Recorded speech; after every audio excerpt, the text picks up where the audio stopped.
Hola, les doy la más cordial bienvenida a Yo Leo. Sí, no estamos en el estudio normal y cotidiano, pero créanme, vale la pena. Porque, como pueden ver, hoy tenemos de nueva cuenta a un gran invitado. Un invitado que además de la importancia de sus letras, es una persona que me ha inspirado en más de un sentido. No solo en su calidad como docente, que tuve el honor de estar con él más de 4 semestres en mi paso por la Facultad de Filosofía y Letras en la carrera de Lengua y Literaturas Hispánicas, sino también me ha inspirado, tal vez sin querer, en sus escritos, es decir, no solamente sus escritos ensayísticos, que hoy vamos a hablar un poco de eso, sino también de la creación literaria, sus poemas, sus cuentos, su novela. Como pueden ver, el día de hoy contamos con la presencia de Juan Antonio Rosado. Te agradezco infinitamente que hayas aceptado de nueva cuenta la invitación para Yo Leo. Al contrario, Lionel, muchas gracias a ti. Pues hoy vamos a hablar de tu libro más reciente, Trinches, Tribunas y Trincheras.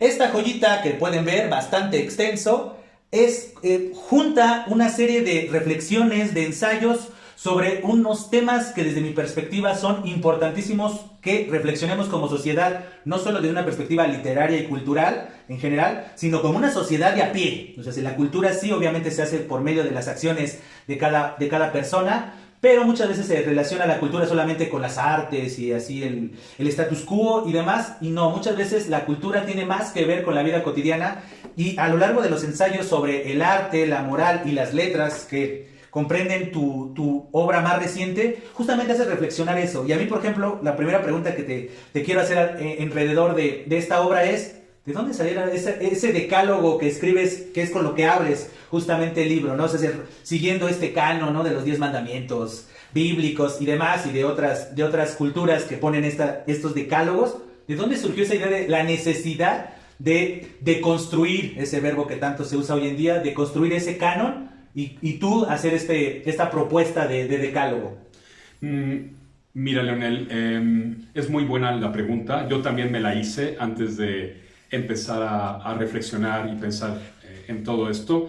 Se nos impone desde pequeños en la cultura, en la religión, en la sociedad, se nos imponen normas, se nos imponen preceptos, se nos imponen cánones, se nos imponen dogmas.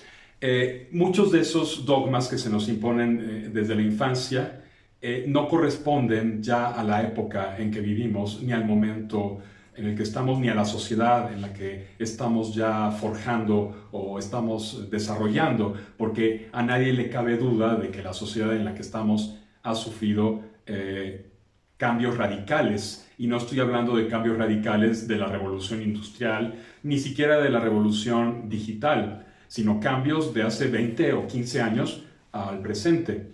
Entonces, con una lectura tradicional o convencional de esos mandamientos bíblicos que hipócritamente mucha gente sigue, a veces los recita sin siquiera pensar en ellos, basándome un poco en esto, yo dije, hay que cuestionarlos, hay que reflexionar si verdaderamente siguen funcionando o no siguen funcionando.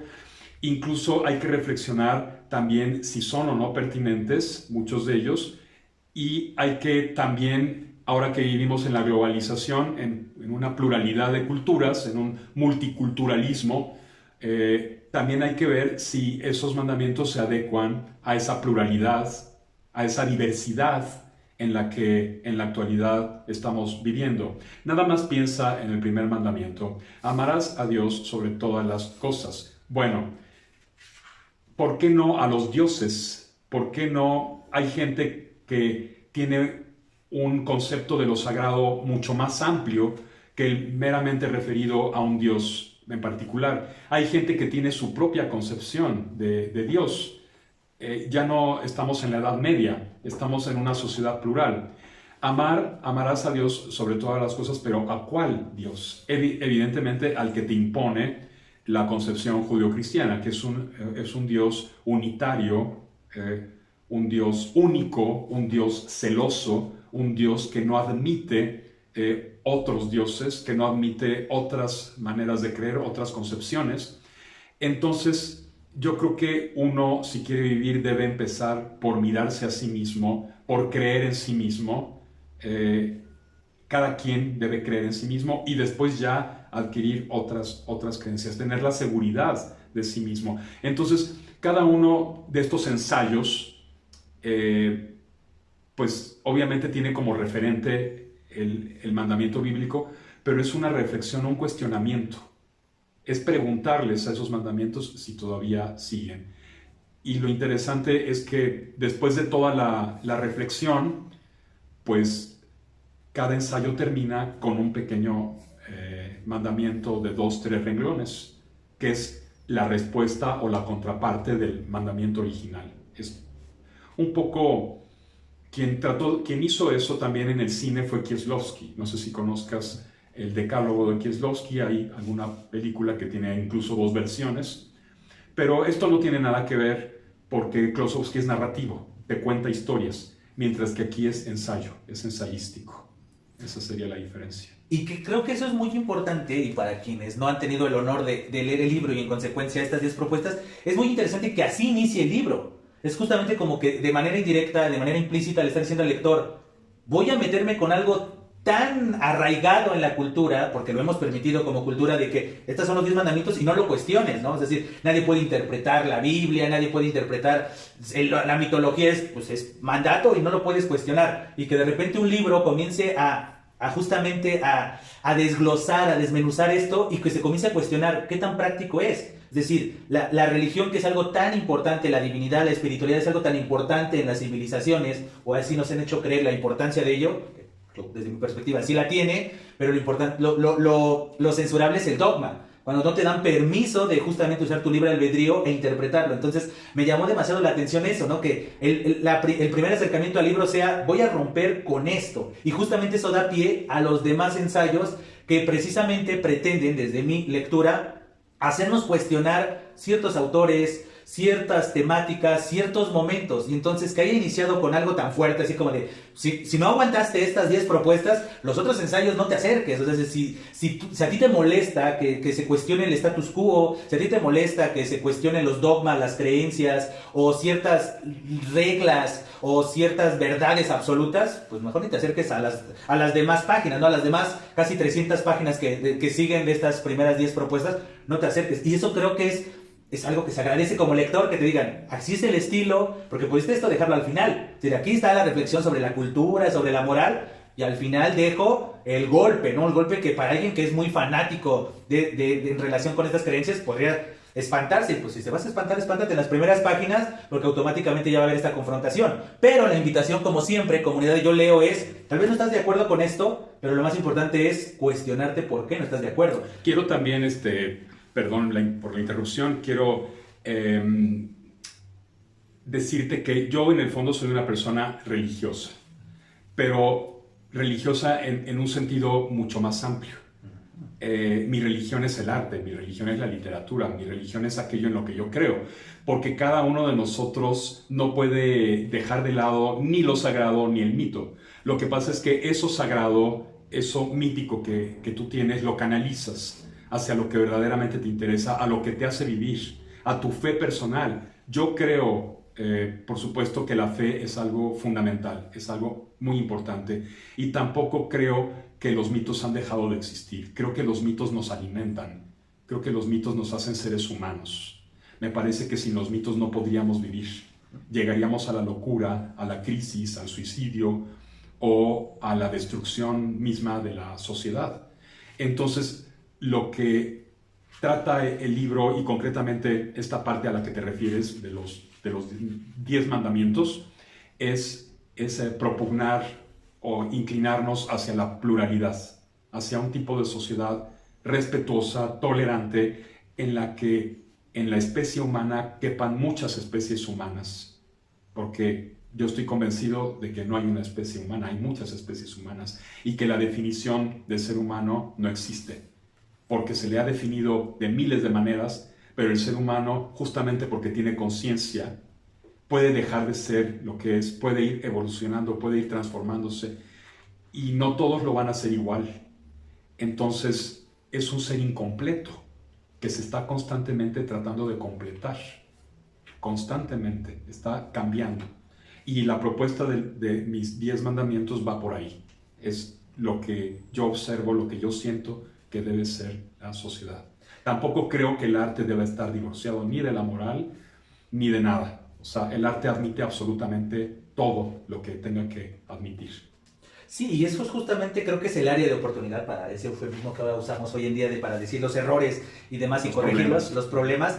Las áreas de oportunidad incluso de las grandes instituciones religiosas sería eso, ¿no? Adaptarte a las necesidades de lo actual, es decir, justamente este cuestionamiento particularmente de los 10 mandamientos judio-cristianos, es como de cuestionar eso de qué practicidad tiene esos mandamientos. Tal vez esos mandamientos eran acorde a las necesidades cuando fueron creados, pero como bien dices, el ser humano va evolucionando, va adaptándose, va progresando en sus necesidades, y un mandamiento de hace N cantidad de siglos, pues ya no queda con hoy, entonces tendría que reformarse. Es decir, es un absurdo, muchas veces nosotros lo vemos hoy en día, ¿no? Con las confrontaciones bélicas entre países, que muchas veces se fundamentan por estas creencias, y cuando sería digno de cuestionarse de por qué sigo esta creencia, por qué la quiero imponer en alguien no cree lo mismo que yo, y se la quiero imponer por medios bélicos, o sea, o de conquista, o desaparecer sus creencias, lo que vivimos, por ejemplo, de este lado del Atlántico, ¿no? Con la conquista española, de tus dioses, tus creencias no valen, las mías sí, cuando no era cuestionarse por qué tú crees en eso, ¿no? Yo creo en algo, tú crees en otra cosa, pues como que lo respetamos, es tu necesidad, tus situaciones, te puedo proponer otra oferta, es como cuando vamos al súper. Tal vez nosotros tenemos el uso y la costumbre de una cierta marca, pero al final tenemos una necesidad que es consumir algo, ¿no? Cualquier producto que sea, y que de repente se te acerque otro vendedor y te diga, pues usted tiene necesidad de X o Y producto, pues le ofrezco una nueva marca. No es para que te agarres a golpes con él. ¿Y cómo te atreves a cuestionar mi tradición de esta marca? Es justamente lo mismo podría pasar con las creencias. Uno de los serios problemas que vivimos como sociedad muchas veces es cuando nos casamos con una creencia y nos blindamos. O sea, es como que ponemos la muralla y no permitimos otras perspectivas, como lo que tú decías, ¿no? El primer mandamiento, ¿no? Amarás a Dios, solo uno, y dices, ¿y los demás? ¿Y por qué otra religión no podría tener el mismo mandamiento? Y va a contrastar y va a chocar. Cuando podrías decir, pues conoce a todos y tú escoge al final el libre albedrío de tú escoge a qué divinidad quieres acercarte. Y coincido totalmente contigo en relación con la importancia de lo mítico. Es decir, porque es cuestionarse el origen de las cosas. Porque si tú no te cuestionas el origen, justamente tienes el riesgo de ser manipulado. Que alguien más te diga cuál fue el origen, cuál es su propósito, cuál es su razón, que justamente los fanatismos caen en eso. Delegan a otras personas, delegan a otros escritos, delegan a estos pastores o a estas personas que se sienten profetas y le delegan toda su creencia, toda su fe a esa persona cuando en realidad tendría que ser un cuestionamiento constante. ¿Por qué creo en lo que creo? ¿Por qué hago lo que hago en cuestión de la moral? ¿Qué es lo bueno? ¿Qué es lo malo? Y eso creo que es algo encomiable. Entonces, insisto, iniciar el libro con ese golpe al lector, ese golpe de realidad. Que insisto, a muchos les va a generar distancia de, no, a mí ya, desde ahí ya el libro, de las primeras páginas me chocó y yo ya me alejo, y al contrario, a muchos nos hizo decir, ¿cómo piensa Juan Antonio Rosado? No, yo ya tengo la dicha de conocerte desde hace años, ¿no? Fíjate, Leonel, que yo me fundamento mucho en una religión muy antigua del siglo VII antes de nuestra era, aunque ellos dicen que su religión lleva millones de años, pero porque ellos creen en esa religión. Es una religión que, como cualquier otra religión, tiene sus muchas filosofías, porque todas las religiones tienen filosofías. El budismo tiene sus filosofías, el cristianismo tiene sus filosofías, el judaísmo también, el islam, por supuesto, muchas corrientes, muchas tendencias, ¿no? Me refiero a una religión que se llama jainismo. El jainismo del más o menos siglo VI o VII antes de nuestra era, fundado por Mahavira, es una religión atea. No tiene Dios. Es una religión que inventa, porque es una invención, inventa el concepto de no violencia, el ahimsa, la no violencia. Gandhi vivió muy cerca de una comunidad jaina, creo que hasta su madre profesó jainismo, y de ahí aprendió el concepto de no violencia. Los jainas tienen una filosofía, un sistema filosófico muy antiguo que se llama Nekantevada, que es el de los puntos de vista.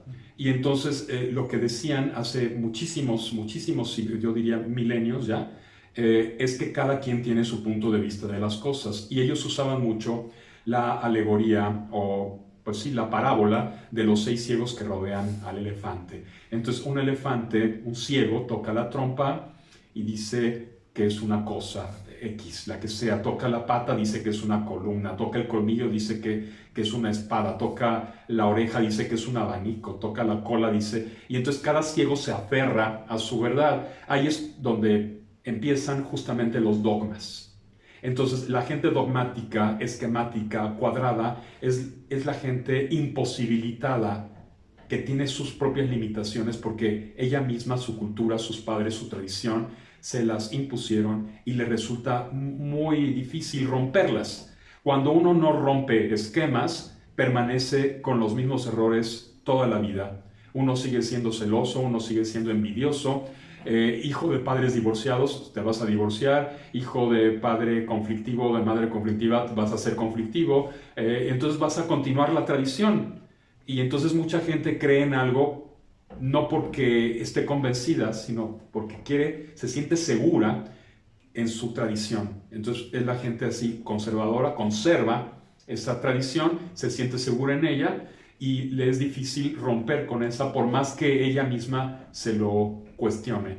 Entonces, fundamentándome un poco en esa tolerancia, en ese respeto, los jainas introdujeron el vegetarianismo en India. Yo no soy absolutamente vegetariano, soy en un 90-95% de vegetariano, pero no 100%. Y es una postura muy respetuosa, porque tú le puedes decir a un jaina que todo lo que él cree y todo lo que ella piensa y todo lo que dice es pura patraña, y te va a decir, sí, tiene usted razón. ¿Cuál es el problema? Es pura patraña. Se va a poner violento, pues adelante, ¿no? Le va a decir, es que esas son tonterías. Te va a contestar, pues sí, para usted son tonterías, para mí no. Yo lo respeto. Y esta postura muy antigua miraba todas las filosofías y todas las religiones como si fueran niñitos chupándose el dedo, porque cada una cree que tenía o que tiene la verdad, pero nadie la tiene. Ni los científicos que con el telescopio James, ¿no? Han descubierto cada vez más cosas, ya alargaron la edad del universo. Antes eran 13,000 y pico, ahora ya es más del doble, y van a seguir alargándola, hasta que llegue un momento en que van a decir, pues los jainas tenían razón. El jainismo decía que el universo ha existido siempre. No hay ningún Big Bang, no ha habido ningún Big Bang. En dado caso ha habido miles de millones de Big Bangs. Y esto ha existido siempre, no necesita ningún creador, no necesita absolutamente nada. ¿Para qué partirse el cerebro? ¿Para qué gastar miles de millones de dólares y de euros para encontrar cosas que jamás vamos a encontrar y no solucionar mejor los problemas de nuestra casa? Nuestra casa es la tierra, solucionar los problemas de nuestra casa, los problemas de miseria, los problemas de inseguridad, de educación, de salud. Y se la pasan gastando miles de millones de dólares para darnos imágenes muy bonitas, muy agradables del universo, pero que en el fondo no nos van a llevar a nada. O tal vez sí, no sé, tampoco puedo ser categórico porque yo no soy dogmático. Lo único que sé es que en nuestra casa, en la tierra, hay miles de problemas que se podrían solucionar. Y antes de lanzar naves de millones de euros o de dólares, primero deberíamos solucionar los problemas de aquí. Y ya después vienen los lujos. Es decir, yo primero soluciono mi problema de hambre y después me compro un coche. Y después me compro lo que sea. Pero primero soluciono los problemas, después vienen los lujos. Esta gente no. Esta gente le importa un bledo el planeta. Entonces, viene un poco por ahí mi idea de la pluralidad, de la diversificación. Y justamente evidencias esta pluralidad con los demás ensayos, porque justamente desmenuzas ciertos aspectos de la cultura que sigue, por decirlo así, arrastran. Es decir, si desde la religión, las creencias, el misticismo tienes ese arraigo, pues ese arraigo también lo vas a llevar arrastrando, válgase la redundancia, a tu vida cotidiana. Y entonces muchos de los ensayos de la segunda parte, que es el que le da título al libro, Trinches, Tribunas y Trincheras, justamente comienzan a reflexionar sobre ciertos aspectos como el consumismo y ciertos aspectos que no se ha cuestionado la sociedad porque se deja guiar por esto, justamente, ¿no? Por una larga tradición, porque piensan que si lleva muchos años es correcto, porque se lo recomendó a alguien y no se cuestiona, ¿no? Y no tienen ¿cómo se podría decir? Este hábito de respetar otras posturas, ¿no? Un poco como lo que dices, y justamente desglosas en muchos de los ensayos toda esta escuela del pensamiento, que es totalmente atractivo, ¿no? Hoy en día que todo el tiempo hablamos de globalidad, pero por otro lado también tenemos sociedades muy arraigadas a ciertos usos y costumbres, como esto, ¿no? Hablan de la importancia o de los desastres que causa el calentamiento global y demás, pero se sigue invirtiendo en cuestiones bélicas, se sigue invirtiendo en cuestiones espaciales, cuando dices, pues, bien por ellos allá arriba, allá en el espacio, que siga fluyendo la vida y demás, pero enfócate precisamente en invertir, en mejorar las condiciones del planeta en donde habitas. ¿Qué me importa si descubrimos otras galaxias? Sí, pero es un lujo. Es bienvenida esa información para tomar conciencia, ciertos aspectos importantes, sí, pero sin olvidar precisamente lo elemental. Entonces, el siguiente punto que precisamente quiero poner sobre la mesa es esa segunda parte del libro, que es el que le da el título.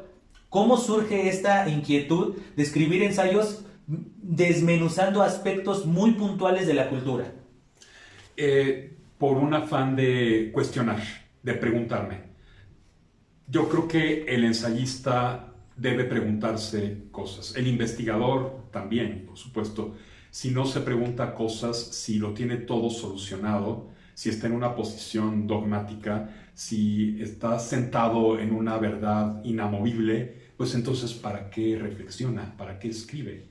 Mucha gente escribe por esnobismo o escribe para ganar tal premio de lotería literaria, o escribe para complacer a un grupito o lo que sea. Yo escribo por necesidad. Para mí es una necesidad. Y esa necesidad puede surgir de una serie de preguntas que yo me hago. Preguntas sobre los seres humanos que nos rodean, en el caso de algunas narraciones por ahí. Preguntas sobre muchos conceptos, sobre muchos dogmas, sobre muchas verdades, cómo y por qué a mí no me cuadran, entonces tengo que responder de alguna manera.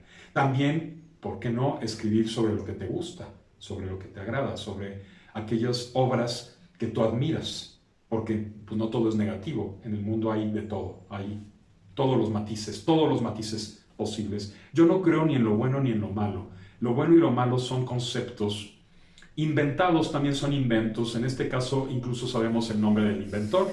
Los inventó un sabio persa de hace no sé cuántos miles de años, unos 2000, 3000 años más o menos, o 3500, se llamaba Zaratustra. Y Nietzsche justamente toma el nombre de ese sabio persa porque él dice, se tiene que rectificar. Y se va a rectificar en mi libro, Hacia los Zaratustra. ¿Por qué? Porque él inventa, él crea, él hace esa división tajante entre la luz y las tinieblas, entre el Dios bueno y el Dios malo, cuando sabemos que en la realidad no es así. La naturaleza, ¿qué es la naturaleza? ¿Qué es el universo? Es bueno y malo a la vez. Todo se mezcla, todo se combina. Lo que es malo para una persona puede ser bueno para mí, lo que es bueno para mí puede ser malo para una persona.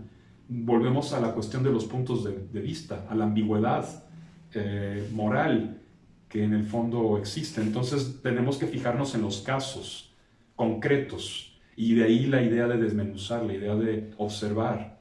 Un caso no se puede parecer al otro. Es como un médico que le receta lo mismo a todos, o como un burócrata que simplemente tiene machotes o esquemas y los aplica por igual a todo mundo como si todos fuéramos iguales, esquemáticamente, sin fijarse en las características propias de cada quien. Es verdad que todos compartimos características con todos los demás, compartimos una lengua, compartimos una idiosincrasia tal vez, compartimos valores, pero mis valores, mi idiosincrasia, incluso mi lengua, puede tener muchos matices distintivos importantes que me diferencian de los demás. Y creo que eso es justamente importante, y qué bueno que menciones el caso de Zaratustra, porque algo que siempre ha habido debates, principalmente en el mundo filosófico, es este contraste entre Nietzsche y Kant, los imperativos, ¿no? Y siempre había esa discusión del imperativo categórico,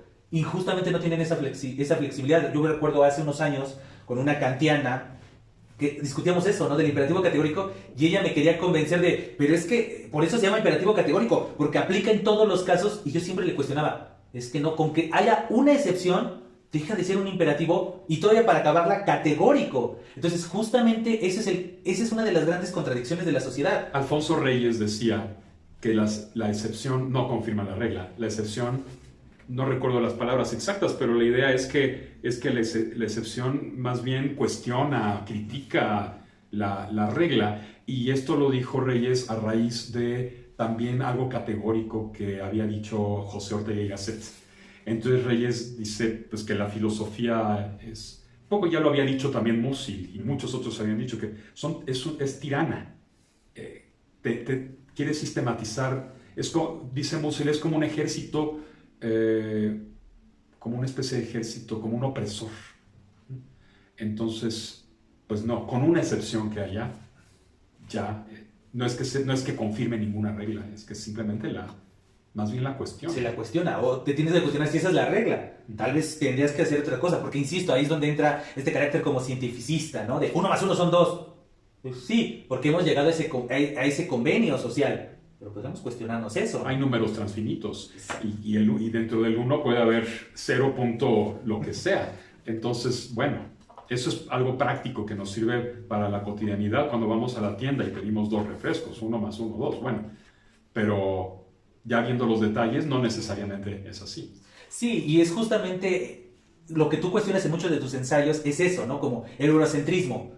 No sé, como que es ese otro gran canon cultural que tenemos, ¿no? Que las corrientes literarias, ciertos tropos, ciertas formas de ver la vida surgió en Europa. Cuando la realidad, cuando uno escarba a lo largo de las culturas principalmente orientales, pues descubres que hasta el mismo papel y la imprenta y demás, que todo es Gutenberg y demás, entonces dices, pero no, pues si le rascas un poco a la cultura, descubres que no todo gira alrededor de Europa. Europa, pues aprovechándose de las situaciones políticas y las determinaciones que ellos mismos se impusieron, eran juez y parte, pues ellos se ponen en el centro. Gutenberg hizo un gran negocio, ya lo dice Marshall McLuhan en La Galaxia Gutenberg.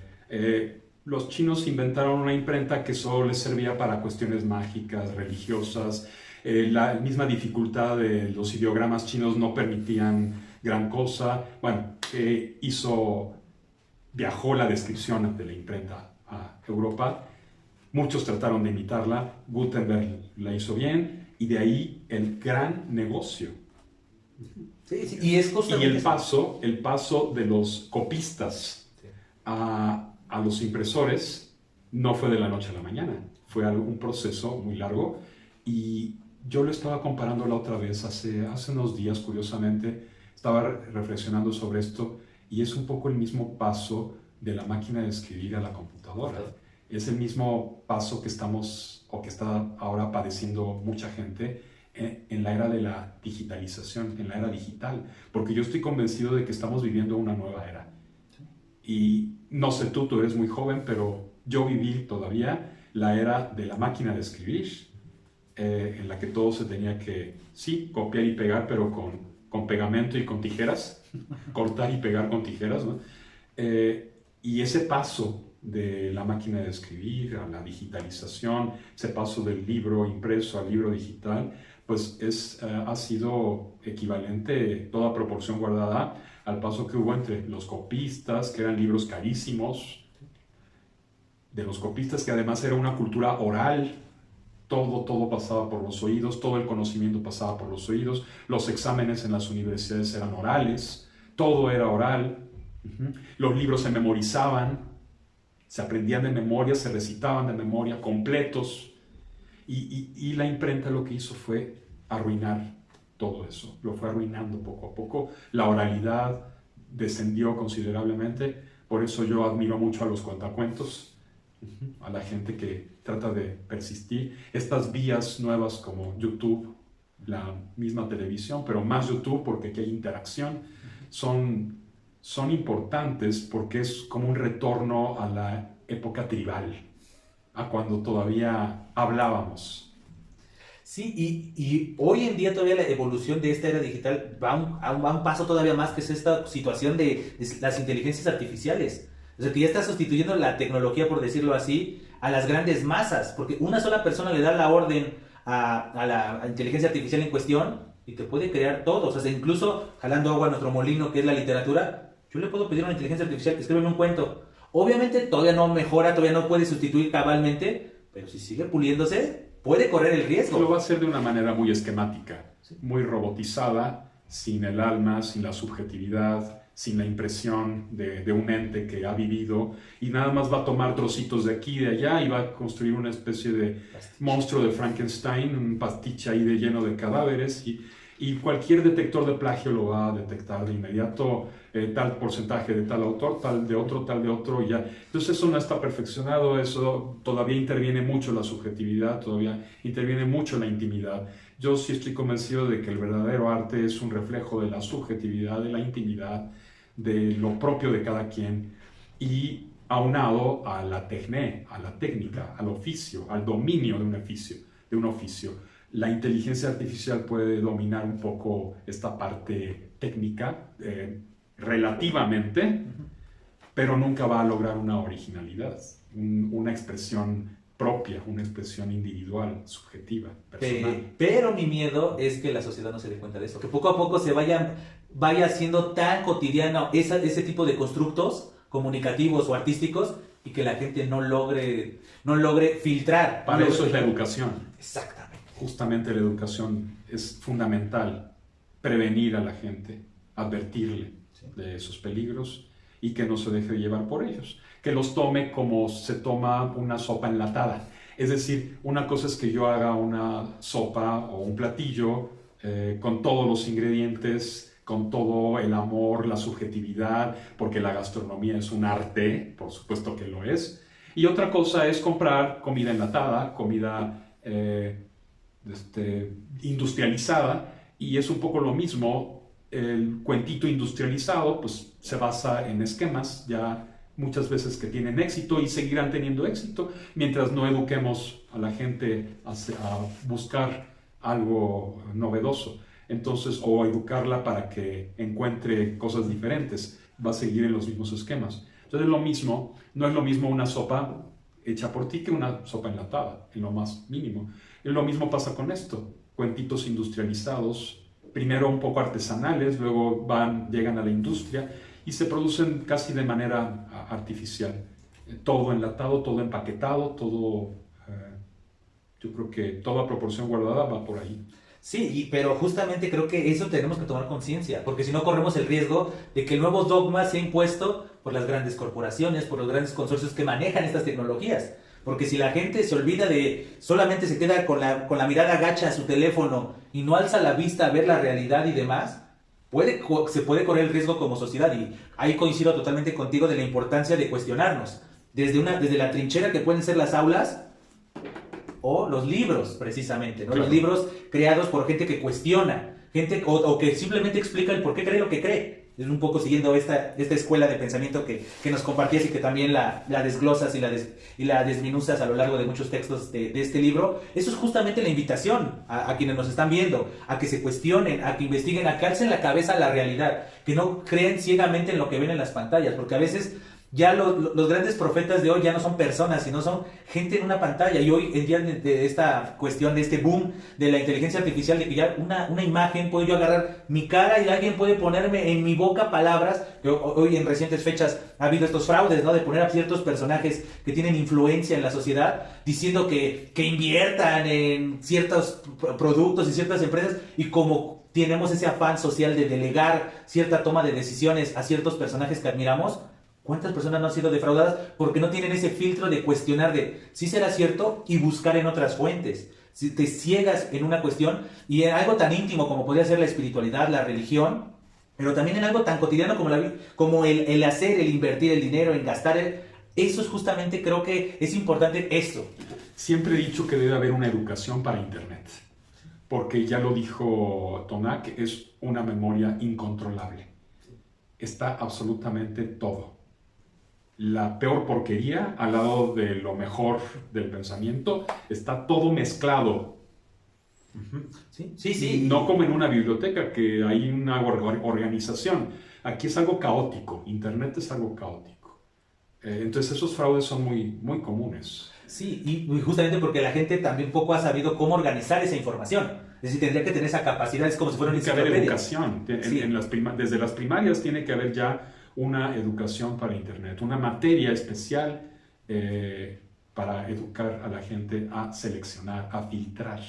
Sí, creo que esa es la clave, o sea, porque normalmente se usa la palabra también discriminar, pero pues tiene una connotación un poco más negativa socialmente, pero exactamente creo que podemos usar esa palabra de filtrar, saber, por ejemplo, lo vivimos en la época de pandemia, ¿cuántas personas no cayeron en fake news? ¿No? De que te estaban robando el líquido de las rodillas y que la vacuna era la inyección pues así dices, es como que si alguien te quiere investigar, no nos vayamos muy lejos, tienes un celular y ahí pones tu geolocalización, ahí saben qué compraste, qué consumiste, no te necesitan implantar un chip, pero hay gente que sí lo creía, ¿no? Y puso en riesgo su salud y la salud de gente que estaba alrededor de ella por una creencia, porque le delegó la capacidad de razonar, de filtrar la información. Por ejemplo, a mí me sigue llamando la atención que haya líderes de opinión. Es como para mí tendrían que ser detonadores de opinión. Entonces, yo doy un punto de vista que dé pie a reflexionar sobre lo que dice esa persona. Esa persona tal vez está muy preparada y demás, pero tendría que ser detonador, no líder. Puedes cuestionarla. Exacto, pero hay gente que no.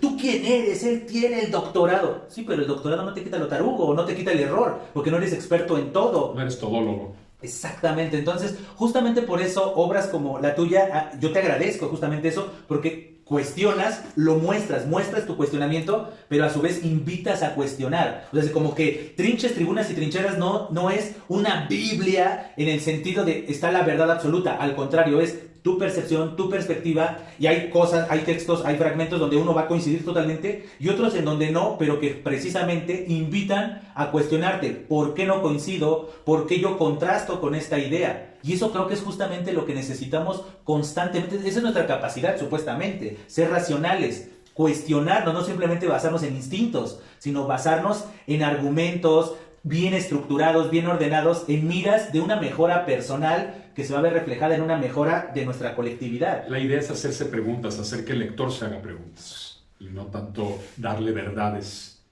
inamovibles. Que eso es otra cosa que... Unívocas. Y es que ese es otro error de la sociedad de hoy en día, que busca en los autores, en las personas, busca respuestas. Por ejemplo, este boom que ha habido de los coaching. Le delego la toma de decisiones a alguien que me va a decir obviedades, así como de, pues quieres triunfar, y te dicen cosas de, levántate temprano, tiende tu cama y demás, y dices, pero yo no necesitaba que el coach lo dijera, necesito de mí, de por tender mi cama voy a triunfar. Muy bien, entonces ya, atender la cama a todos. Y dices, tiendan sus camas para triunfar. Y nadie explica que dices, el tender la cama es un símbolo o un signo de disciplina. Es decir, sí, pero puedo ser disciplinado en otras cosas y dejar mi cama extendida. ¿Por qué no?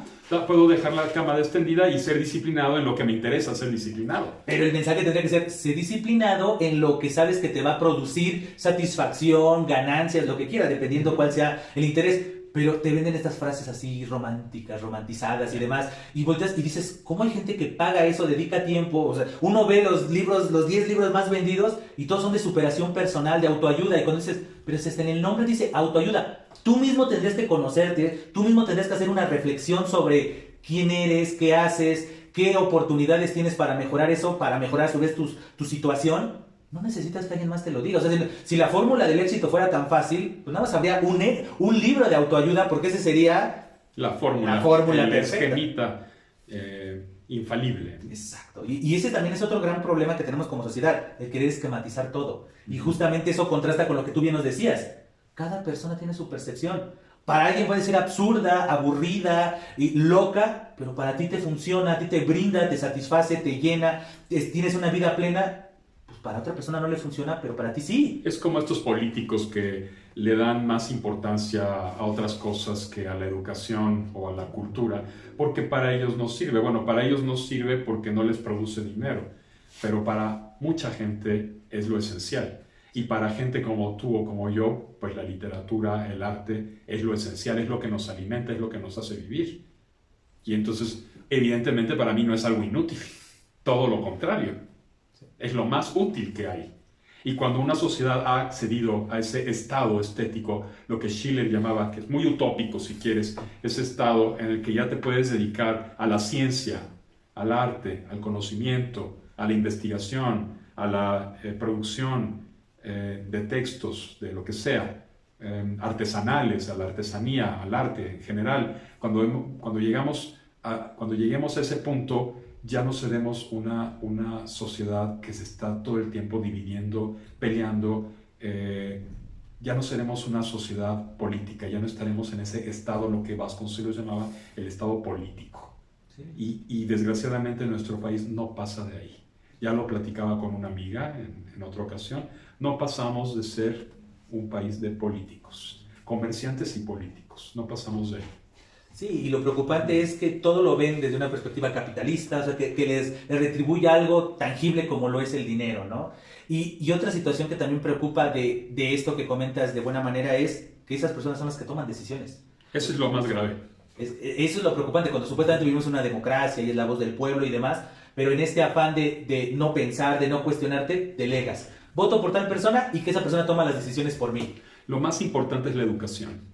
Porque incluso con una buena educación uno sabe también cómo conducirse ante problemas de salud, como tú bien decías hace rato. Sí. Y es preocupante precisamente eso, pero infelizmente no se ve que haya un afán de querer mejorar eso, ¿no? Es como esa dependencia de, no, yo nada más cumplo con ir cada cierta cantidad de años a poner un tache sobre un nombre, lo meto en una urna y yo ya cumplí. Cuando dices, no, tú tienes que ser partícipe, cuestionar, reclamar, investigar para precisamente tomar tu futura decisión sea más consciente, pero también a su vez seas parte de cada una de las acciones que se están llevando a cabo. Claro, por supuesto. Y la educación, ahí es donde entra precisamente, ¿no? Porque también otro problema en la misma educación es eso, cuando te enseñan dogmas. Es que esta es la regla, y esto es lo correcto, y esta es la forma. Cuando dices, no. Cuadrado todo. Exactamente, ¿no? Cuando te ponen máximas, cuando te tienen que decir cómo pensar, cómo decir. Cuando dices, no, el propósito de la educación es darte herramientas, darte una caja de herramientas para que cuando llegues a necesitar, tal vez nunca la llegas a necesitar. O sea, por ejemplo, nosotros no andamos caminando sacando trigonometría, ¿no? No andamos sacando el seno, el coseno, la tangente. Pero detrás de ese conocimiento matemático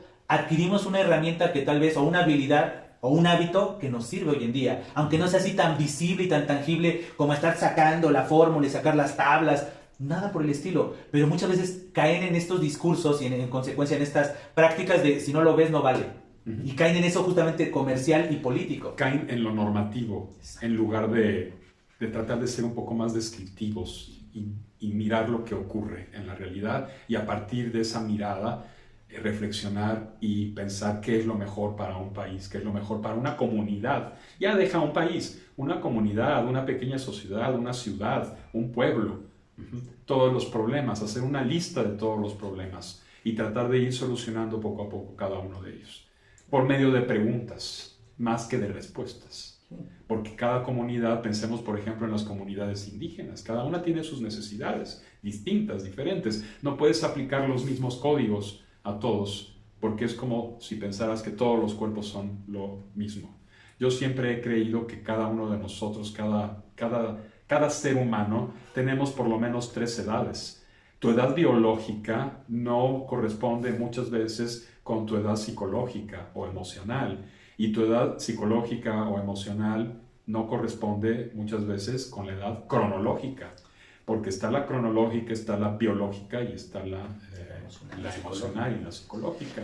Entonces, tampoco se ve eso. Y por eso tú llegas a determinada edad y te mandan con el geriatra, sí, sin ver si realmente lo necesitas o no. Tal vez necesitas un médico común y corriente porque eres fuerte, porque tu edad no corresponde a tu cronología, sí, tu edad real, biológica o incluso emocional o lo que sea. Y viceversa. Entonces, esos esquemas son los que hacen que a veces no funcionen bien las cosas. Sí, exactamente, y es querer encajar, ¿no? Querer encajar, o sea, meter con calzador ciertas cosas. Y qué bueno que mencionabas esta cuestión del arte, porque eso da pie al siguiente bloque de ensayos de tu obra, que es el Ars Artis, ¿no? Y entonces ya, después de haber cuestionado, analizado primero el dogma, ¿no? Los 10 mandamientos, después ciertos usos y costumbres culturales, y después lo aterrizas a tu objeto de estudio principal, ¿no? Que tú dices, ¿no? Es tu pasión, ¿no? La literatura, el arte, y comienzas con esta serie de ensayos de cuestionar, de acercarnos, de aproximarnos a ciertos artistas en particular, a ciertas obras, que ahí justamente es una muestra clara, ¿no? Nos vamos desde lo mítico, que es el principio, después nos hablamos de la vida común y cotidiana, y después lo aterrizamos a cómo el arte sigue siendo parte de todo eso, es como si fuera escalonado, ¿no? Es como, casi como si fuera lo mítico es el cielo, está arriba, después nos vamos a la parte general, que es la cultura, y después como que, si haciendo una analogía con el cine, hacemos un close-up a una parte de la cultura que es el arte, ¿no? Entonces comienzas a hablarnos de música y comienzas a hablarnos de literatura, que son tus dos grandes pasiones, uno por un lado por la influencia de tu padre, ¿no? Que pues tú mismo lo mencionas ya en la última parte cuando hablas un poco de ti, ¿no? Que tú naciste en un ámbito totalmente musical, pero no olvidas tu profesión, tu pasión, que es las letras. Entonces, esa tercera parte del libro creo que justamente logra congeniar con las otras dos partes, no sé, como de cuestionarnos todo el tiempo y también cuestionarnos incluso lo que leemos, ¿no? Ya en el gremio artístico, en el gremio particularmente literario, que es un poco el que yo más conozco por mi profesión, comenzar a cuestionar eso, ¿no? Los grandes autores, los grandes momentos, las grandes situaciones, también cuestionar eso, ¿por qué? Porque justamente en este afán esquemático, a veces en los manuales o en la educación básica nos enseñan ciertas cosas, o nada más escuchamos el nombre de un autor y no conocemos el enfoque, el entorno, el contexto de estos autores. Entonces creo que también el siguiente tema que quiero poner sobre la mesa es eso, ¿no? Hablar de la importancia del arte, pero también de cuestionar el arte, no nada más es artista y hay que respetarlo y demás, no, pues el arte no viene, otra vez la máxima que siempre hemos dicho y que también es la máxima de Yo Leo, nada viene de la nada, ¿no? Que aquí hay que descubrir que lo dice Sábato, yo siempre te lo daba a ti, te citaba a ti, pero aquí ya citas que Sábato es el que dice nada viene de la nada, entonces ahí lo tengo subrayado ya. Pero es justamente eso, ¿no? El arte no es... No, los artistas no viven en otro planeta ni nada, son un reflejo de las situaciones que están viviendo o viceversa. Hay artistas que son utópicos y justamente se quieren separar de esa realidad, pero la utopía es una crítica de la realidad. Entonces se pasan de esa realidad para crear sus personajes, sus situaciones. Entonces ese tercer apartado de tu libro, hablar del arte y de la importancia del arte, para ti justamente, ya para que profundicemos, ya lo habías tocado hace unos minutos, pero ahora profundicémoslo, la importancia del arte, tanto para ti y tu perspectiva de la importancia del arte para la sociedad en general. Creo que el arte emite, además de permanecer, de ser un objeto o un fenómeno, para decirlo ya en términos mucho más amplios, además de ser un fenómeno cuyas intenciones son cuajar o permanecer en la sociedad, también son emitir un mensaje, decir algo. Son las dos cosas. Y no nada más desde la otra mirada. Uno de los ensayos que yo más, en lo personal, aprecio de esta parte es el que se refiere al pseudoarte o a los pseudoartistas. Porque los pseudoartistas o el pseudoarte ha tratado de prescindir totalmente de la técnica y nada más se fundamenta en las ideas. Pero pues cualquier persona puede tener buenas ideas. Si a mí se me ocurre en este momento tomar un plátano y clavarlo en la pared, pues bueno, me parece un poco infantil, una idea un poco infantil, y lo que estoy vendiendo es mi idea infantil que tengo, y bueno, ¿y eso qué? Eso no me aporta nada, es una buena ocurrencia, y punto, no pasa de ahí de una buena ocurrencia. Desgraciadamente, en el mundo en que vivimos está la mercadotecnia, están los pseudofilósofos, los pseudoideólogos que tienen ya una tendencia y su tendencia es perseguir el dinero. Es lo único que les interesa. Entonces, con un buen discurso pseudofilosófico que hagan, o como dice un crítico español, el ampartismo, el AMPA, estar ligado a una galería, ser amigo o sobrino o hijo del dueño de una galería, puedes hacer cualquier estupidez y venderla como arte, entre comillas, entonces cualquiera puede ser artista. ¿Dónde surge esto? Con Marcel Duchamp, pero Marcel Duchamp era un verdadero artista, él sí lo era. Y entonces aquí en este ensayo yo profundizo en Duchamp, cito algunas partes que me parecieron muy importantes del ensayo de Octavio Paz sobre Duchamp y pues llego a una serie de conclusiones, la primera de las cuales es que ya hay que terminar con tanta tontería y hay que apreciar el arte como lo es, en sus dos facetas, del dominio absoluto de técnicas, aunque las parodies, aunque las ridiculices, aunque hagas nuevas estructuras, pero debe haber eso. Y por otro lado, es el cómo y el qué, son las dos cosas. El qué voy a decir y cómo lo voy a decir, pero el arte está en el cómo. El qué es importante porque si te quedas en el cómo, entonces se vuelve algo simplemente ornamental. Entonces tienen que ser las dos, pero el arte como tal está en el cómo. Sí, sí, sí, los famosos términos de fondo y forma. Es decir, pero justamente en este afán comercial y demás, hoy también se ve en este boom de las redes sociales, ¿no? De las famosas colaboraciones, ¿no? Si me pagas, te recomiendo. Si no me pagas, no te recomiendo y le tiro a tu producto. Pues no me recomiendas. Pero lo malo es cuando vives de eso y las empresas y demás, y como la gente otra vez delega su toma de decisiones a estos personajes es, no voy a comprar porque mi influencer me dijo que esto estaba mal, ¿por qué no vas tú y por ti mismo lo pruebas y dices, corroboró lo que dijo? Primero tu sacerdote te dijo esto, después tu psicoanalista te dijo esto, y ahora tu influencer. ¡Wow! O sea, no hemos podido dejar, abandonar, no hemos podido tener un pensamiento autónomo, no nos han educado para pensar.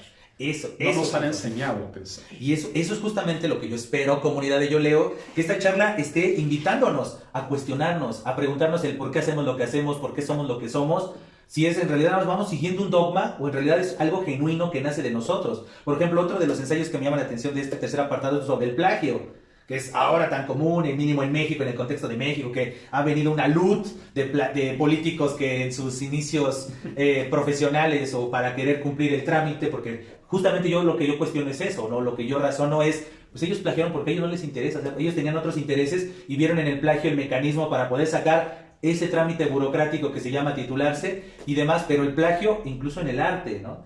Y entonces esto que tú bien dices, pues lo que importa es la pose y demás, y es, pues tengo que hacer lo que sea necesario para poder, y justamente esto de las inteligencias artificiales que comentábamos, es un poco de plagio, sí, porque justamente es un pastiche, sí. Y como no le da reconocimiento de dónde se está basando, eso es plagio, estás haciendo pasar por tuyo algo que no es tuyo, y eso desde una perspectiva comercial no les afecta, porque si tú me pediste un producto, no importa qué pisé, qué ética, eso no importa, tú lo que me pediste es un producto, en este caso particular estamos hablando de literatura, tú me pediste un texto, aquí está tu texto, no te importa de dónde lo saqué, tú estás cumpliendo y punto, pero ahí es donde nosotros tenemos que cuestionarnos la ética, el trabajo, el desarrollo de habilidades. Entonces, ¿tú vas a querer que un médico se titule producto del plagio?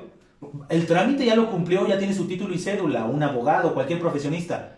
Pero lo que preocupa es su mala praxis como ser humano, lo que hay detrás. Por eso no se puede dividir, no se puede separar el arte de la moral. No hay una separación tajante para mí. O sea, evidentemente la hay porque el arte se basta a sí misma, todas estas teorías que ya están a veces un poco trasnochadas. Pero ¿dónde está la dimensión ética?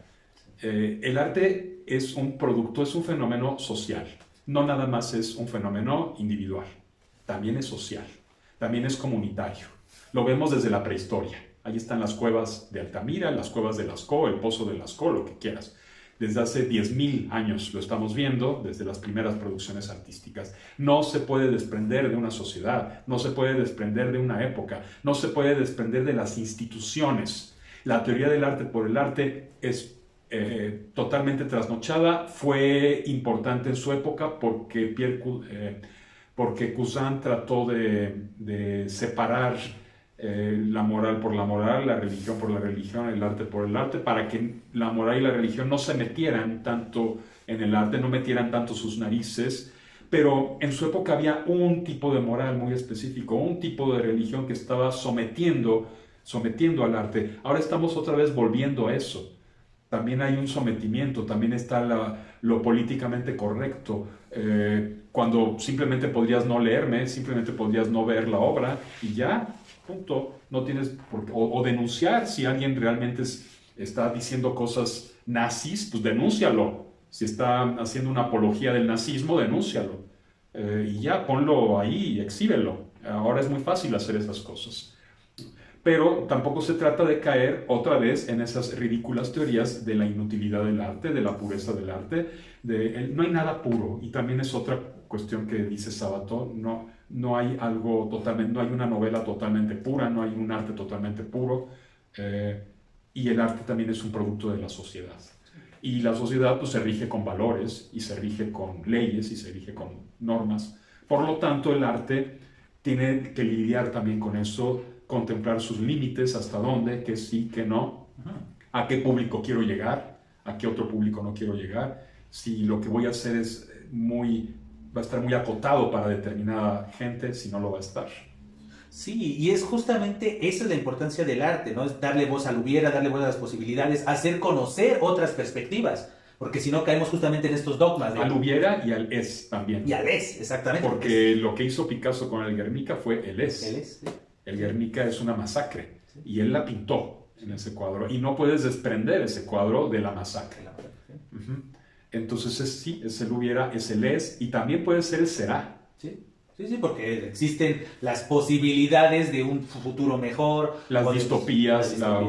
El mismo Huxley, Brave New World, Mundo Feliz, hizo un Brave New World Revisited, cuando dice, no sé si recuerdas, cuando dice que mucho de lo que dijo en esa novela ya se ha cumplido, se está cumpliendo. Sí. Pues también puede ser eso, una premonición a base de estar exagerando lo que pasa, puedes llegar a un vislumbre de lo que va a pasar. Sí, y justamente ese es el valor del arte, ¿no? Contrario a muchas de esas afirmaciones que tú dices, que muchos políticos o mucha gente que tiene otros intereses demerita el arte, ¿no? No les da importancia. No les da importancia porque no les genera y no les reditúa, o aprovechan el arte, como este arte de la representación, ¿no? Que un poco menciona también otro de los ensayos, ¿no? Que es comercializar, banalizar el arte, ¿no? O como dice Inés Arredondo, aprovechan el arte para adornarse. Exacto. Los políticos usan a los artistas para adornarse.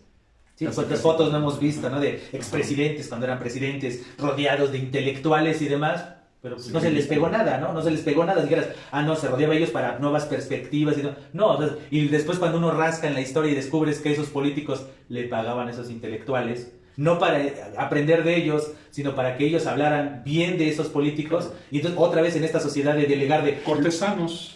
Son cortesanos. Exactamente, entonces... justamente y qué bueno que a Cervantes no le dieron trabajo en la corte. Sí, quién sabe qué hubiera pasado. Quién sabe, tal vez no tendríamos Quijote. No tendríamos ni Quijote ni trabajos de Persiles y Sigismunda, ¿no? Esas dos magnas obras del buen Cervantes. Exacto, es decir, y es donde nos tendríamos que cuestionar. Insisto, o sea, hoy en día lo seguimos viendo. Hoy, pues, los nuevos artistas, por decirlo, las nuevas voces, los nuevos profetas, pues son estos, ¿no? Denominados influencer. Y insisto, eso a mí me angustia demasiado, ver cómo la sociedad se desborda en seguir a alguien sin cuestionarlo, solamente porque tiene unos números. Todavía para acabarla, se mezcla esto de los números, ¿no? Tiene tantos seguidores, no puede haber tantos miles de millones de personas equivocadas de por sí. ¿Por qué no? ¿Por qué no? Claro que sí. ¿Por qué no? Exactamente. De hecho, es lo más común. Sí, la historia, esa es otra importancia de saber la historia. Ya lo decía el propagandista del nazismo, Goebbels, repite una mentira miles de veces y se convertirá en verdad. Exacto, ¿no? Simplemente difunde una mentira, ya, se vuelve verdad, se convierte en verdad. Sí, y ahí es donde tenemos que entrar nosotros, a cuestionar si es verdad, no es verdad. Ahí es donde, y otra vez regresamos al punto nuclear de todo esto, la importancia de la educación. La educación ya sea autodidacta o la educación impartida por el Estado, ¿no? Que el Estado tuviera esa iniciativa de quiero gente capaz, gente inteligente, porque de esa misma gente que se está preparando van a salir los futuros políticos, la gente que va a tomar decisiones y que sus decisiones tienen repercusiones en todos, en un gran número de personas. Toda la sociedad. Entonces, y en el planeta mismo. Pues sí, eso es lo irónico, ¿no? Es en lo micro y en lo macro, y eso se tiene que valorar y se tiene que ver. Y justamente eso nos lleva al siguiente apartado del libro, que es el amor y el erotismo. Entonces, justamente, y creo que es una buena fusión, ¿no? Comienzas con lo mítico, hablas de lo social, después lo aterrizas al arte, y después, pues, el amor y el erotismo no deja de ser algo cultural y al mismo tiempo algo artístico. ¿Por qué? Porque siempre relacionamos el amor y el erotismo con cierta estética, y pues qué mayor estética que en el arte, ¿no? La forma de expresión, la forma de concepción del amor y el erotismo, pues tiene mucho de arte, y no deja de ser parte de nuestra sociedad, y no deja de ser algo hasta incluso mítico, ¿no? Porque cuántas veces se hacen unas analogías entre el erotismo, el amor, la sexualidad, y aspectos incluso místicos, ¿no? El mejor ejemplo es eso, ¿no? Con lo religioso. Entonces, ¿qué te empujó precisamente a hacer estas disertaciones sobre el amor y el erotismo? Mis lecturas de los años 90, de hace ya muchísimo tiempo, mediados de los 90, 93, 94, mis lecturas de una serie de autores como Georges Bataille, como Pierre Klossowski, como Henry Miller, como Juan García Ponce, que es uno de mis escritores favoritos mexicanos. Ya mencioné Henry Miller, D.H. Lawrence, todos estos autores que se han puesto a reflexionar sobre este fenómeno como un fenómeno cultural y que han distinguido entre la mera sexualidad animal, que existe en todos, existen las plantas, existen los animales, y el erotismo, que es algo cultural, porque ya allí interviene la racionalidad y la imaginación, cosa que en la mera sexualidad no lo hay, porque es algo meramente biológico, es algo que se cumple quieras o no, ahí está. Ujú. En mayor o menor medida, pero ahí está. Y el erotismo es a la sexualidad lo que la gastronomía es, por ejemplo, al mero instinto alimenticio para comer porque tienes hambre. Comer porque tienes hambre con una quesadilla te basta y te sobra. Pero ya en la gastronomía ya interviene la imaginación, la racionalidad, el ars combinatoria, la combinación de elementos, la selección y la combinación de elementos. Entonces ya estás en busca de algo más que meramente alimentar. Te pasas a otro estado. Sí, y esto es justamente también tomar conciencia de eso. Y más en estas épocas, ¿no? Donde hay como este estigma, ¿no? De la nueva música, del reggaetón y demás, que sexualiza, pero es otra vez sexualiza, no erotiza. Pero el reggaetón y toda esta música que puede ser muy válida en un contexto determinado, pues es muy básica, es muy primitiva. Sí. Es un poco como lo que era cierto punk en su época, a mí me tocó en los años 70. Es muy básica, son 2 o 3 acordes. Si analizas musicalmente esas piezas, son 2 o 3 acordes y la letra es muy básica. Música básica, música minimalista, minimalista en el mal sentido del término, básica, primitiva y letra también muy básica y muy primitiva. Que me puede gustar en ciertos contextos, eso es cosa de cada quien, pero no te quedes ahí, porque si te quedas ahí te puedes volver esquemático, es decir, no simplemente te estás perdiendo de un universo y te estás reduciendo tu cultura, tu pensamiento, tu umbral de expectativas, los estás reduciendo al reggaetón y a eso.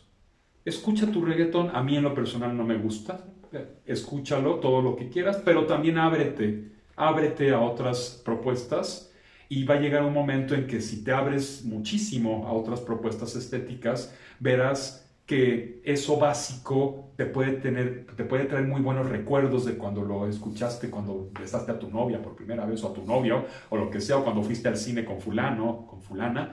Pero esto te va a producir un placer estético una vez que lo comprendas, un placer estético mucho mayor y un conocimiento del ser humano y de las capacidades del ser humano para producir arte, las complejas capacidades, porque el arte también ha llegado a unos niveles de complejidad que nunca se tuvieron, ni en época de Mozart, ni en época de Beethoven, ni siquiera en la época de Bartók o de Stravinsky. Esos fueron los que empezaron con una complejidad mucho mayor, pero hemos llegado ya en materia de música culta o académica, como quieras llamarle, a unas rupturas y a un nivel de complejidad que pues que nada tiene que ver con esos 2 o 3 acordes. Esos 2 o 3 acordes hasta la inteligencia artificial los puede hacer.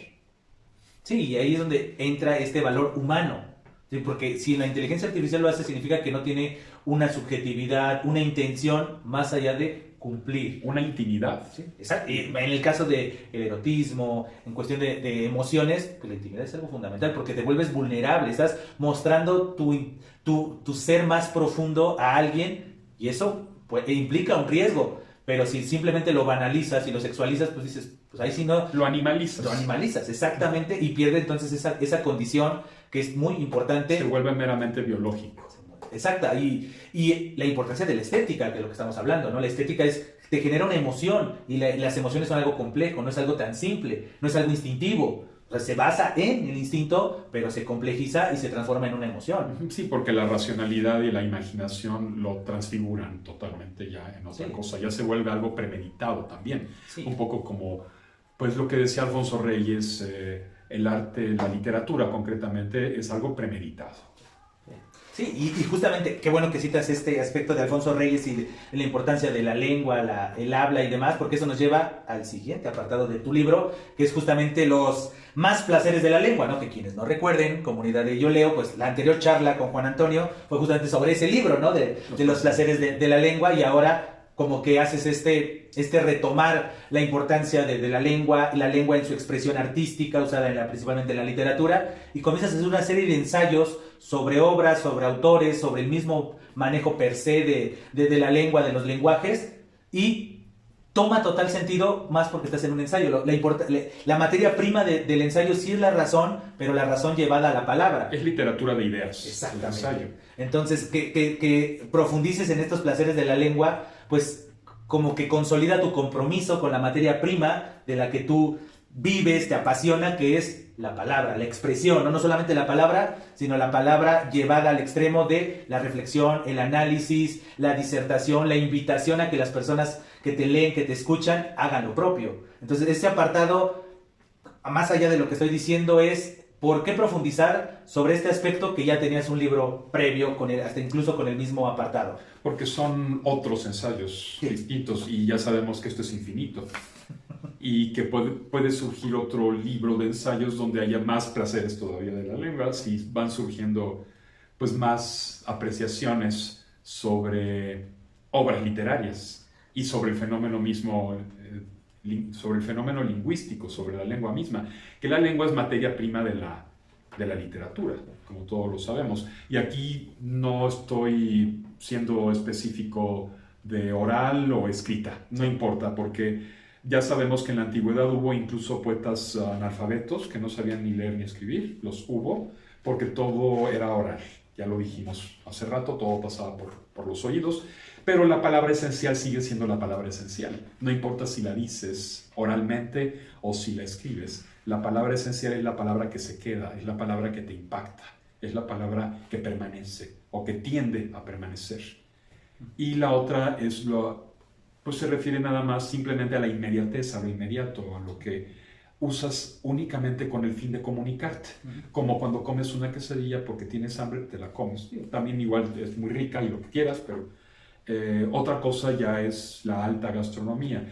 Pues lo mismo pasa con la comunicación. Los animales también se comunican, las ballenas se comunican, los perros se comunican, los gatos se comunican y además se comunican de distintas maneras. Los gatos tienen una manera muy particular de comunicarse con los seres humanos que no usan para comunicarse entre ellos. Por eso los gatos me fascinan, son seres... pero no podemos decir que eso sea cultura. Eso simplemente así es y así ha sido siempre. Porque esa comunicación que usan con los humanos también la usaban cuando eran pequeñitos con la mamá. Ya se han hecho investigaciones al respecto. En cambio, la literatura, la poesía, la palabra esencial, pues ya es un tratamiento muy especial que le haces a la lengua. Ya no es cualquier tipo de comunicación. Sí comunicas, pero hay algo mucho más que eso. Hay un enriquecimiento, no nada más de la misma lengua, también de la realidad, también de la sociedad en que vivimos, de la época en que vivimos. Los hubieras, los son, los serán, todas estas conjugaciones verbales, las que quieras, los había también, por cuando es una obra histórica, una novela histórica, un poema histórico, también es el había, no solo el hubiera. Y entonces todo esto enriquece también la realidad, nos enriquece como seres humanos. Sí, y yo veo también este apartado de más placeres de la lengua también como un homenaje o un reconocimiento a autores que te han precedido y a los que les has dedicado tiempo, porque dedicarle tiempo a escribir un ensayo sobre, por ejemplo, María de Jorge Isaacs, ¿no? Entonces, o de Miguel Ángel Asturias, pues también es un reconocimiento de, hey, o sea, no todo es lo que yo pienso, o sea, lo que yo pienso también es producto de mis lecturas o de historias que han contado gente que me precede, ¿no? Otra vez regresamos a esta máxima de nada viene de la nada, es decir, mi perspectiva, mis preferencias, mis decisiones también son producto de experiencias que he vivido gracias a otras personas, o no sé si coincides o no. Sí, totalmente, son autores además clásicos que han permeado, aunque no los hayas leído, los conoces de alguna manera. En mi caso, por supuesto que los leí, y hasta 2 veces, o 3, y hasta 4 veces. Hay obras de Miguel Ángel Asturias que he leído 4 veces. María de Isaacs la leí 2 veces. Y son obras clásicas. Altamirano es otro de mis autores, aunque aquí no está porque está en un libro que se publicó en España, que es una edición crítica de Clemencia y de El Zarco, pero también en otro libro que se llama Avatares Literarios en México, que es ya más específico sobre literatura mexicana, ya puntualmente literatura mexicana. Aquí no, Trinches, Tribunas y Trincheras es más el ámbito universal, no está relegado a lo mexicano, sino que se refiere a otros autores. Sí, Igual placeres de los placeres sí, de la lengua. sí, justamente creo que esa es la relación que hay entre la obra que antecede a la presente, es justamente eso, ¿no? La pluralidad, lo que hablamos un poco al principio de la charla, la importancia de la pluralidad. Obviamente no está mal focalizar, como puede ser la literatura mexicana, puede ser el habla en particular, el análisis de un autor. O sea, nosotros que nos dedicamos a eso, pues muchas veces también somos especialistas en un mecanismo discursivo, o en un autor, o en una época, y eso tampoco está mal, pero tampoco nos debe de hacer olvidar que existe otro mundo. Otra vez regresando a esta analogía de la gente que se queda clavada en su celular y se olvida alzar la cabeza y ver que hay otros mundos, hay otras perspectivas, hay otras formas de expresión, que eso es algo también que está cayendo infelizmente en la sociedad con esta cultura de la cancelación. No piensas como yo y no me doy la apertura de cuestionar y analizar, te desaparezco, ¿no? O sea, te quito, como si fuera tan fácil quitar las posibilidades de perspectivas o otros tipos de verdades, o como le queramos llamar. Con esta te desaparezco, ¿no? Y si no piensas como yo, te desaparezco y dices, nos indigna lo que está pasando ahorita, ¿no? En Gaza y demás, y Hamas y demás. Y qué indigno, pero si también tú lo haces en tu vida cotidiana, ¿no? Si alguien no piensa como tú, lo desapareces, ¿no? Está la perspectiva de los judíos, está la perspectiva de los palestinos, en fin, entonces eso es una cuestión muy compleja, muy compleja, no se puede banalizar, ni se puede ser maniqueos, ni decir los buenos y los malos, es una cuestión en la que interviene una gran cantidad de elementos contradictorios. Y entonces, por supuesto que detrás también está, como en toda guerra, pues el negocio, el dinero, etcétera, etcétera. Cuestiones de dignidad, cuestiones históricas, cuestiones geográficas, cuestiones territoriales. No podemos banalizarlo. Y no debemos tampoco, porque muchas veces desde el otro lado comenzamos a querer analizar algo cuando dices, otra vez, ya te empapaste, ya investigaste, ya conoces el contexto, la historia. No, entonces nada más no poniendo una banderita en tu red social de yo apoyo, eso es un absurdo, ¿no?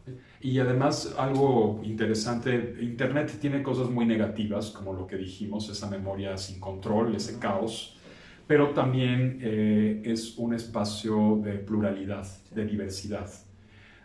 No sé si todavía exista la página de American Nazi Party, el partido nazi americano, pero yo no la cancelaría, porque si la cancelo, lo único que voy a hacer es llamar la atención mucho más sobre ella, producir más indignación y sobre todo victimizarlos.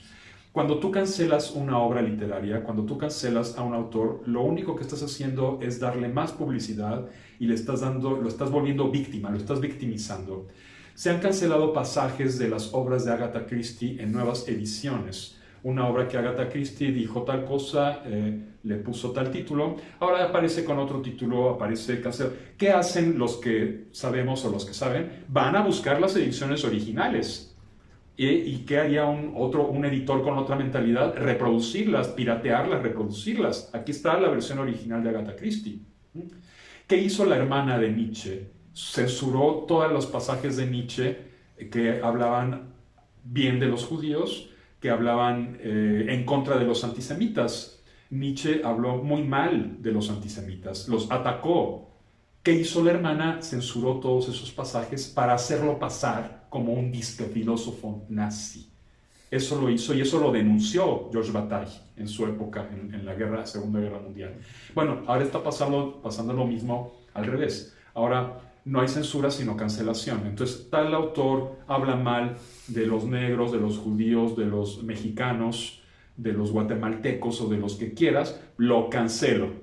¿Qué estás haciendo? Lo estás volviendo víctima. Mejor denúncialo.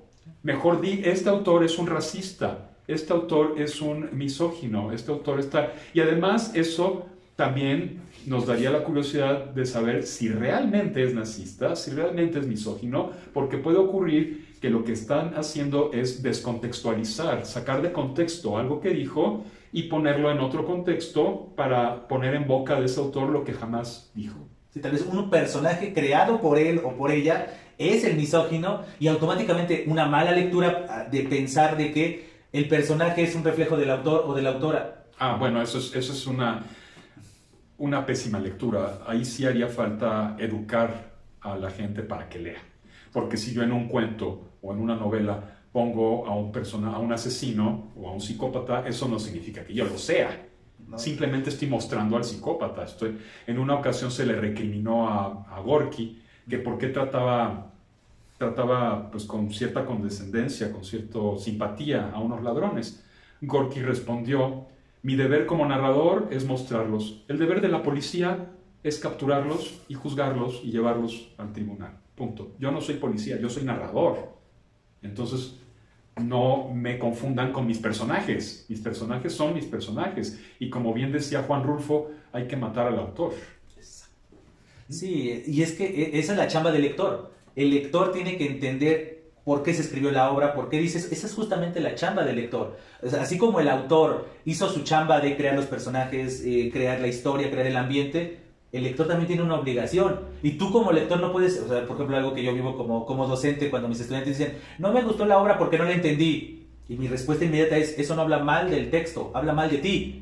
Porque tu chamba como lector es adquirir las herramientas suficientes para entender la obra y a partir de eso ya poder hacer un análisis que te puede gustar o no la obra, pero eso ya es algo subjetivo, algo personal. Solo que la obra esté mal escrita. Exacto, si ya dices, pero dices, no la entendí y argumentas porque está mal escrita por esta y esta y esta razón, ahí sí, pero simplemente porque usa cierta palabra que tú no conoces y tú por flojera no quisiste consultar el diccionario, eso no habla mal del texto, no. Eso habla mal del lector que no está cumpliendo su función de hacer todo lo necesario para decodificar, entender e interpretar la obra. Imagínate para leer a Alejo Carpentier. Sí, sí, cubano. Ahí aprendes español, ahí sí aprendes español, ¿sí? Leyendo. Sí. Y a otros muchos autores. Sí, y eso es justamente la eterna invitación que se hace en este espacio de cumplir tu rol, entender eso, hasta en el acto comunicativo, cuando te toca ser emisor, cuando te toca ser receptor, pero para ser receptor y decodificar el mensaje tienes que entender el contexto y no solamente quedarte con lecturas literales, ¿no? O sea, como de esto, ¿no? De escribí uno sobre un asesino, seguramente es una apología de la violencia. No, o sea, es la historia implicaba presentar hacia el asesino porque tiene una intención estética de que al final puede darle una vuelta de tuerca o hacer la invitación a que te genere un shock. Ese es el deber justamente del receptor o en el caso particular del arte, del espectador. Y otra cosa es también separar al artista del arte. Exacto. Porque una obra de arte no solo es producto de un artista. Sí. Sí, no, el artista no es el único que la produce. Sí. Él es el productor, pero la obra no es solo producto de él. Sí. Entonces, si el que produjo la obra fue un asesino, hizo tal cosa, hizo tal otra, la obra no tiene la culpa como tal. Juzga al artista y encarcélalo. Hay casos así. El caso de Philip Pickett, que creo que lo cito en el libro, está en la cárcel. Pero eso no me impide escuchar sus discos. Es decir, lo que hizo, lo hizo muy bien. Ahora está en la cárcel y qué bueno que esté en la cárcel. Pero sus discos son maravillosos, sí. Son muy buenos. Sí, su arte es digno de ser escuchado, de ser apreciado. François Villon, el poeta medieval del siglo XIV, tenía una banda de asaltantes. Bueno, ya por eso no lo voy a leer. Ok, hay que separar las dos cosas, no confundamos. Sí. Si no quieres comprar su libro o su disco para no darle dinero, pues entonces pues grábalo de alguien más, o ahora es muy fácil hacer esas cosas y punto, no le mandas dinero a la cárcel, si no quieres eso. Y ya, pero el arte como tal no es culpable de lo que hizo el creador del arte. Sí, y creo que esa es otra área de oportunidad para la sociedad, aprender a distinguir, a separar cosas, ¿no? Porque a veces agarramos en paquete a personajes, en este caso estamos hablando de arte, pues es un poco el tema o el hilo conductor del espacio y de nuestras áreas de especialidad, pero eso también aplica para personas, para políticos y demás, y los agarras todo en paquete, ¿no? Es que es un buen padre, es una buena madre, por eso se merece ¿Qué tiene eso que ver con su carrera tal vez política, no? No tiene nada que ver. Hubo un director de un campo de concentración nazi que era excelente padre, acariciaba a sus perros, amaba a sus perros, escuchaba Wagner, escuchaba música clásica, por las noches amaba a su esposa y en las mañanas torturaba, mataba. Entonces hay que separar las dos cosas. Lo torturador no se lo va a quitar nadie, no podemos ser amorales, Entonces ese señor merece estar en la cárcel, aunque haya sido buen padre. A mí qué me importa que haya sido buen padre, eso es problema de su intimidad. A mí como sociedad me importa que haya torturado, me importa que haya matado, me importa que haya destruido. A mí como sociedad es lo que me importa. Y lo voy a juzgar como sociedad, no como familiar. Sí, que es muchas veces eso lo vivimos infelizmente muchas veces en México, ¿no? En ciertas poblaciones, ¿no? Donde el capo, el narcotraficante y demás, porque donó tantos millones para la iglesia o para repavimentar y por eso ya lo defienden, ¿no? Cuando dices, pero un buen acto no quita toda la otra serie de actos que Y han volvemos cometido. a lo que hablábamos hace rato, el bien y el mal no se dan de manera tajante ni separada. Sí, no es algo así, una línea divisora, bueno y malo, No. como muchas veces se hace creer, ¿no? Cielo, infierno y No. bueno, no, justamente todos somos, ante los ojos de alguien nosotros somos muy malos y ante los ojos de alguien somos todo lo contrario. Entonces, justamente creo que esa sería la invitación un poco para darle cauce final a esta charla. Esa creo que sería la invitación, ¿no? A cuestionar, a reflexionar y no ser tan maniqueos, ¿no? Bueno, malo, blanco, negro, etcétera, etcétera. Aceptar ¿no? la pluralidad. Sí, creo que seguir esa escuela de pensamiento, ¿no? ¿Cómo se llama? Jainismo. Jainismo, sí, siempre se me olvida. El jainismo, ¿qué es eso, no? Ser respetuosos de las posturas de alguien más, pero también analizarlas. Intentar entender al otro. Esa es la verdadera empatía, ¿no? No simplemente decirlo en el discurso de, yo te entiendo. No, entenderte desde una perspectiva genuina, real. Y eso creo que sería la invitación. Y no sé qué mensaje quisieras dar antes de dar por terminada esta charla. Básicamente es eso. Si hay alguna apología, si es que hay alguna apología en el libro, es una apología a la pluralidad, al respeto y sobre todo al derecho de preguntarse. Tenemos derecho de preguntar. Así como cada lector tiene derecho de leer lo que quiera, excepto cuando se inscribe a un curso y lee lo que quiere el profesor, así cada uno también tiene derecho de aceptar o rechazar las cosas. Pero si las rechazas, entonces simplemente no las estorbes, no las molestes, déjalas ser. Y si de plano atentan contra ti, denúncialas, haz lo que sea, no las canceles. Acepta la pluralidad, acepta que vivimos en un mundo plural, acepta que no todos piensan como tú, elimina la tiranía del pensamiento, elimina las tiranías literarias, elimina los privilegios que tienen algunos autores porque el jurado o la editorial privilegió su poética o su manera de escribir, y si no te reconocen o no te aceptaron, hay otros medios para que te acepten otros, porque no todos piensan como ellos. Entonces es un poco lo que pasa con los jurados: privilegian una manera de escribir, privilegian una manera de pensar y cancelan todo lo que no se adecue a su línea. Y entonces así es como se va reduciendo el mundo. No contratamos a tal músico porque no está alineado a los intereses de esta orquesta. Con eso platicaba también con una amiga, con un director importante.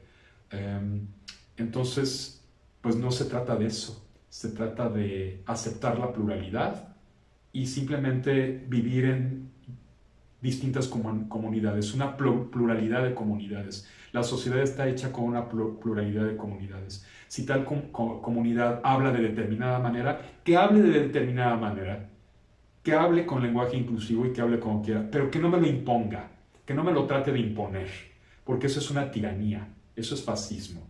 Y yo hablo de manera natural y no discrimino a nadie, tampoco soy ni racista ni misógino. Creo en la otredad, creo que hay muchos géneros de seres humanos y muchas especies de seres humanos. Pero si no quiero hablar tu lenguaje, a mí no me ataques por ahí, porque conozco mucha gente transgénero que también está en contra de ese lenguaje. Entonces no todos somos como tú, el mundo es plural, no todo tiene que ser como tú quieres que sea. Ese es un poco el mensaje. Sí, ¿no? Y ser libres, es la libertad, sí, simplemente. Sí, eso es ser libres y ser justos, darle a cada quien lo que merece a partir de su condición. Y la libertad también con el límite del otro. Exacto. Yo te voy a llamar a ti como quieres que te llame, pero no me vas a hacer hablar como tú hablas, ni me vas a hacer escribir como tú escribes, ni me vas a hacer tratar los temas que tú quieres que trate. Trato los temas que quieres que trate y escribo como escribes si me contratas. Y entonces ya hablamos de trabajo. Sí, ya es un acuerdo. Ya es un acuerdo. Sí, exactamente. Pero espontánea, naturalmente, yo soy libre. Sí. Y hago en mi escritura y en mis libros pues lo que yo quiero. Y ese es el mensaje que hay que darles a los demás para que el mundo siga siendo un mundo plural. Sí, y justamente, comunidad de Yo Leo, les hago la cordial invitación a que se acerquen precisamente a esta obra, Trinches, Tribunas y Trincheras. Y también, no nos dio ya mucho tiempo, pero es importante también mencionar otro proyecto que tienes, que es las grandezas de Lilliput, ¿no? Entonces también ya te has adentrado al mundo de la creación de contenido, divulgar justamente esta pluralidad, ¿no? Porque no solamente hablas de literatura, sino también de música, cine. Entonces si pudieras de manera, bueno, no de manera breve, lo que quieras tú, destinar el tiempo de hablar también de este proyecto, no solamente de este libro del que estamos hablando y en el que nos enfocamos en primera instancia, sino también de este nuevo proyecto de Las Grandezas de Lilliput. Grandezas de Lilliput es un canal de YouTube que se divide hasta ahora tiene 3 apartados, digamos, los cortos, que duran menos de 1 minuto cada uno, las charlas con la cultura, que son charlas o entrevistas en la que tú también vas a participar, ¿verdad? En algunas. Y los programas donde aparezco yo individualmente hablando, reflexionando sobre determinados temas, un poco con la idea de volver a la oralidad.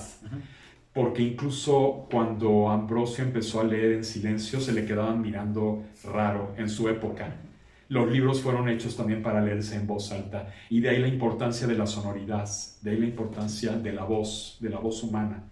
Entonces, eso fue lo que más me impulsó a hacer ese canal Grandezas de Lilliput.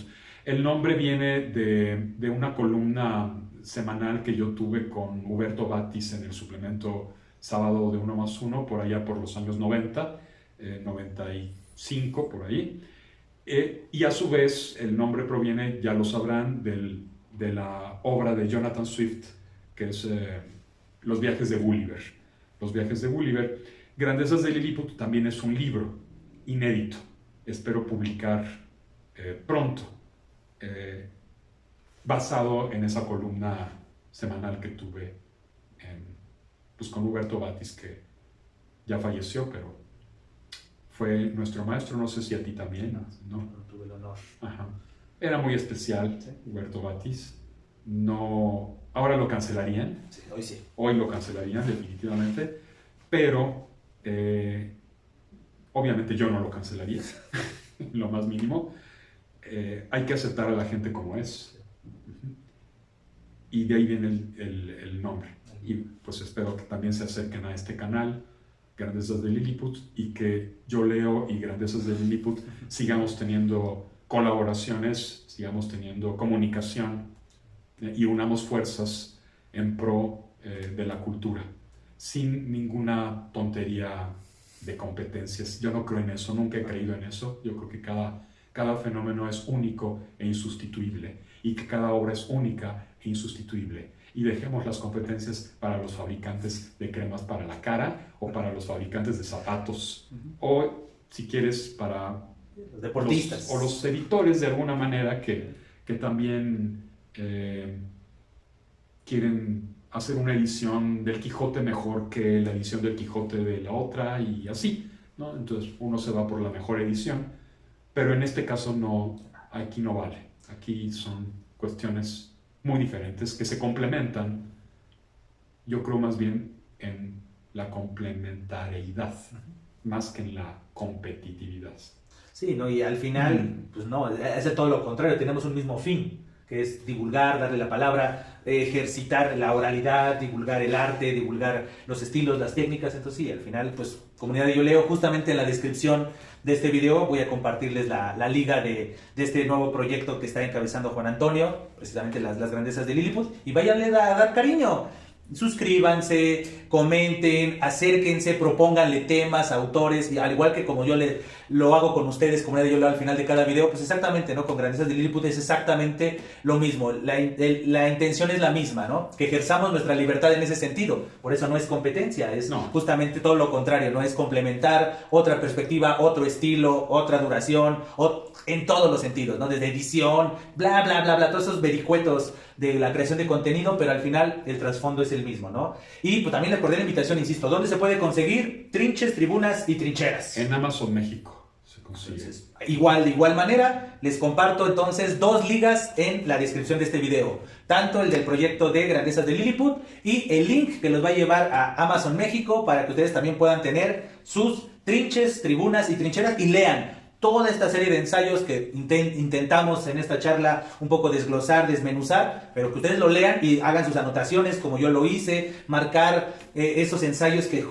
invitan a reflexionar tanto el tema que está planteado en el ensayo como lo que está detrás, ¿no? El contexto histórico, la perspectiva del autor, cuestionarnos todo eso. Entonces la invitación, ahí está, comunidad de Yo Leo, para que se acerquen a Grandezas de Lilliput, se acerquen no solamente a Trinches, Tribunas y Trincheras, sino a toda la vasta obra de nuestro invitado. ¿Algo más que quieras agregar, Juan Antonio? Muchas gracias, Leonel. Solo queda agradecerte por tu invitación.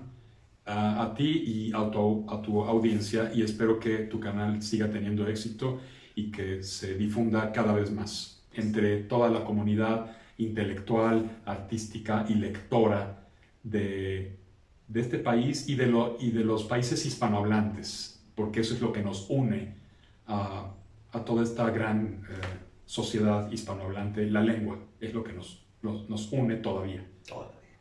Pues bueno, no, al contrario, el eterno agradecido seré yo, Juan Antonio, por haber aceptado, por habernos dado las facilidades para tener esta charla fuera del estudio prototípico de Yo Leo y demás. Pues infinitas gracias por todas las facilidades, por el tiempo, y también a ustedes, comunidad de Yo Leo, infinitas gracias. Espero que este video haya sido de su gusto, pero sobre todo de su utilidad. Y justo como decía Juan Antonio Rosado, pues la cordial invitación a que, ya saben ustedes, se suscriban al canal, activen la campanita, comenten si conocen la obra de Juan Antonio, qué les pareció estas perspectivas, estas posibilidades, estos hubieras, eres y demás que planteamos en esta charla, o bien usar el espacio de comentarios para sugerencias, propuestas y todo aquello que le abone a este proyecto llamado Yo Leo. Y ahora sí, sin más que agregar por el momento, me despido, agradeciéndoles infinitamente su presencia y diciéndoles como siempre, estamos en comunicación hasta siempre.